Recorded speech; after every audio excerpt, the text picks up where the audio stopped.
సంక్రాంతి శుభాకాంక్షలు. భీమవరంలో ఇది లాంచ్ చేయడానికి దే ఆర్ వెరీ హ్యాపీ. ఈ cinema will be in different range. So మీకు రెగ్యులర్ అప్డేట్స్ ఇస్తూ ఉంటాము ఈ ఇయర్ అంతా.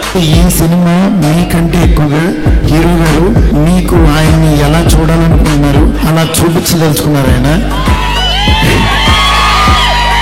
అంటే ఆయన ఎన్ని రకాలు చేయగలరు అన్ని రకాలు ఇందులో చేస్తున్నారు. మీకు ఎప్పటికప్పుడు అప్డేట్స్ ఇస్తూ ఉంటాను, ఎప్పటికప్పుడు మిమ్మల్ని ఎగ్జైట్ చేస్తుంటాను. అప్డేట్ ఈ రెండులో రిలీజ్ చేద్దాం.